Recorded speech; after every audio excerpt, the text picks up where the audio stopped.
Hey guys, and welcome back to this channel. In this video I'll be showing you guys how you can basically put like two names together, like the first and the last name, and combine them.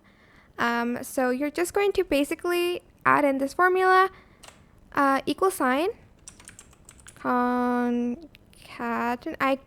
I do not know how to pronounce that, I just know the formula. Select the first name, comma, and add in like a quotation mark like this, quotation mark, space bar, and then quotation mark again, comma, and then select the last name, close parentheses, and press enter. And you're just going to select autofill, and voila, that is it. Super simple. I hope this tutorial is helpful for you guys. Don't forget to like, comment, share, and also subscribe to this channel if you haven't done that already.